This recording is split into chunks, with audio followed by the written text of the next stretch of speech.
इस फल को देख रहे हैं आप? अभी अभी अपनी डाल से अलग हुआ है।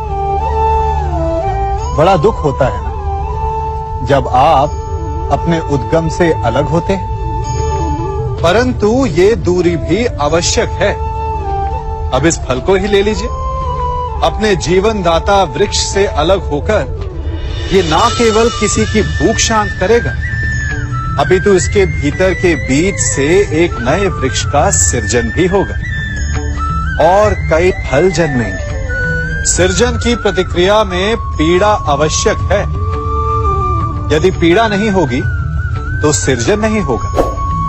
पीड़ा अपने उद्गम से दूर होने, पीड़ा अपनों से दूर होने। इस फल की भांति हम मनुष्यों को भी अपने उद्गम से, अपने सगे संबंधियों से अलग होना पड़ता है और यही अलगाव एक नए सृजन को, एक नई सृष्टि को, एक नए विकास को जन्म देता है।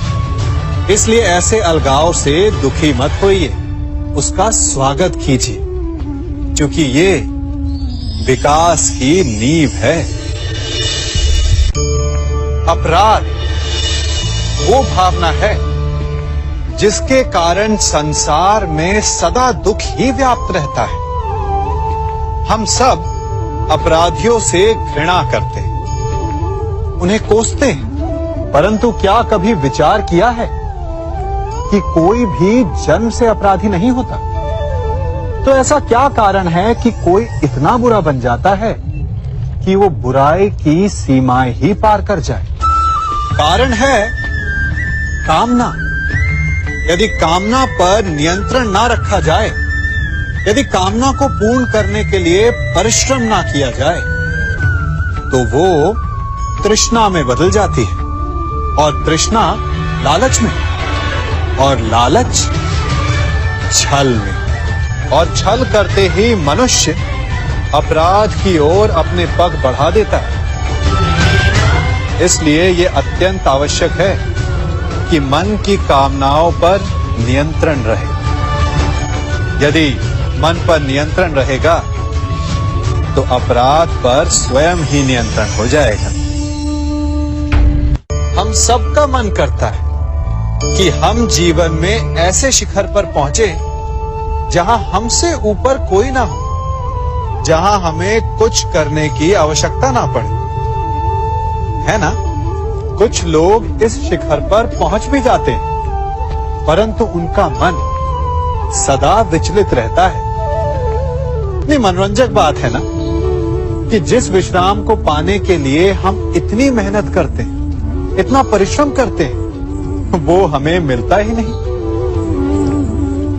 कारण स्वयं सोचिए, वन का राजा होने के पश्चात भी सिंह को अखेट के लिए परिश्रम क्यों करना पड़ता है? सोचिए। मैं बताता हूं, क्योंकि राजा होने का अर्थ ये नहीं कि वो सदा सोता रहे और मृग स्वयं उसके समक्ष आकर कहेगा कि आइए महाराज, मुझे खाकर अपनी भूख मिटाइए। तो समझ लीजिए, कार्य आपके परिश्रम से संपन्न होते हैं, केवल कामना से नहीं। यदि आप नीचे हैं तो सदा स्मरण रखें कि आपका परिश्रम ही आपको ऊंचाइयों पर ले जाएगा, और यदि आप ऊंचाई पर हैं तो वहां पर भी रहने के लिए आपको निरंतर परिश्रम करते रहना होगा। अर्थात परिश्रम से मुक्ति नहीं है, क्योंकि परिश्रम ही जीवन है। सबसे अधिक महत्वपूर्ण क्या है? जीवन, या जो जीवन में पाया, यात्रा, या यात्रा पूर्ण करने के बाद पाया गया लक्ष्य, कर्म या उसके फल? बहुत ही महत्वपूर्ण परंतु विकट प्रश्न है ना? परंतु तनिक धीरज से सोचेंगे तो इसका उत्तर अधिक कठिन नहीं है। यदि जीवन यात्रा है तो उसका लक्ष्य क्या होना चाहिए? स्वयं सोचिए। मान, संतान, धन, नहीं ना। अंतिम लक्ष्य है परम आनंद, और ये अचानक से नहीं मिलता। इसे पाने का केवल एक ही उपाय है, और वही आपका कर्म है, वही आपकी यात्रा भी, और वही आपका प्रारब्ध भी है। और आपको कौन बताता है कि आपके लिए सही क्या है? वो है आपका मन, जो मस्तिष्क की भांति हानि और लाभ नहीं सोचता, जो आपको ये बताता है कि शुभ किसमें है, संसार का कल्याण किसमें है, आनंद किसमें है। यदि आपका मन संयमित है तो वो आपका सबसे महत्वपूर्ण मार्गदर्शक है, जो आपकी यात्रा, आपका लक्ष्य, आपके कर्म और उसके फलों को सबको शुभ बना सकता है।